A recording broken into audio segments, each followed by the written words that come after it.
നമസ്കാരം കൂട്ടുകാരെ, അറാഷി മീഡിയയിലെ പുതിയൊരു വ്ളോഗിലേക്ക് സ്വാഗതം. ഞാനിന്നിവിടെ കൊണ്ടുവന്നിരിക്കുന്നത് 2012 model Maruti Eeco 5 seater AC എന്ന വെഹിക്കിളാണ്. നമുക്കിനി ഈ വാഹനത്തിൻ്റെ വിശേഷങ്ങളിലേക്ക് കടക്കാം. 2010 മാരുതി സുസുക്കി പുറത്തിറക്കിയ പുതിയൊരു മോഡലായിരുന്നു ഈക്കോ. ഈ വാഹനം പുറത്തിറക്കാനുണ്ടായ പ്രധാന കാരണം അവരുടെ തന്നെ വേറൊരു വെഹിക്കിളായിരുന്ന മാരുതി ഓമിനിയിൽ പ്രൈമറി ഫീച്ചറായ AC പോലും ലഭ്യമായിരുന്നില്ല. മാത്രവുമല്ല, ഈ ഓമിനി ഏറ്റവും കൂടുതൽ ആകർഷിച്ചിരുന്നത് കൊമേഴ്ഷ്യൽ കസ്റ്റമേഴ്സിനായിരുന്നു. കൊമേഴ്ഷ്യൽ കസ്റ്റമേഴ്സിനെയും ഫാമിലി കസ്റ്റമേഴ്സിനെയും ഒരുപോലെ ആകർഷിക്കുവാൻ വേണ്ടി മാരുതി കൊണ്ടുവന്ന പുതിയ മോഡലായിരുന്നു ഈക്കോ. 2010 ഈക്കോ പ്രൊഡക്ഷൻ സ്റ്റാർട്ട് ചെയ്യുകയും 2022 ഇത് ഡിസ്കണ്ടിന്യൂ ചെയ്യുകയും ചെയ്തു. ഇന്നിവിടെ കൊണ്ടുവന്നിരിക്കുന്ന ഈ വാഹനം 2012 രജിസ്റ്റർ ചെയ്ത വാഹനമാണ്.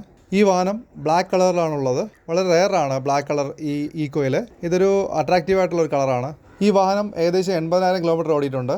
ഇതിൻ്റെ എൻജിൻ 1.2 ലിറ്റർ 4 സിലിണ്ടറാണ്. ഇത് 5 സ്പീഡ് മാനുവൽ ട്രാൻസ്മിഷനാണ്. ഇതിൻ്റെ കാർഗോ വോളിയം എന്ന് പറയുന്നത് 540 ലിറ്റേഴ്സാണ്. ഇതിൻ്റെ ഫ്യൂൽ ടാങ്ക് കപ്പാസിറ്റി 40 ലിറ്റർ ആണ്. ഇതൊരു റിയർ വീൽ ഡ്രൈവ് വെഹിക്കിളാണ്. ഇതിൻ്റെ മൈലേജ് എന്ന് പറയുന്നത് ആവറേജ് ഒരു 14 to 15 കിലോമീറ്റർ കിട്ടുന്നതാണ്. ഈ വാഹനം ഒരു ആക്സിഡൻറ്റ് ഫ്രീ വെഹിക്കിളാണ്.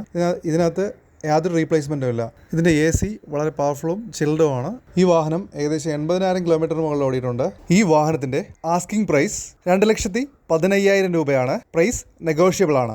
പുതിയൊരു വീഡിയോയുമായി വീണ്ടും കണ്ടുമുട്ടാം. This is Adarsh, Arashi media, signing off. By.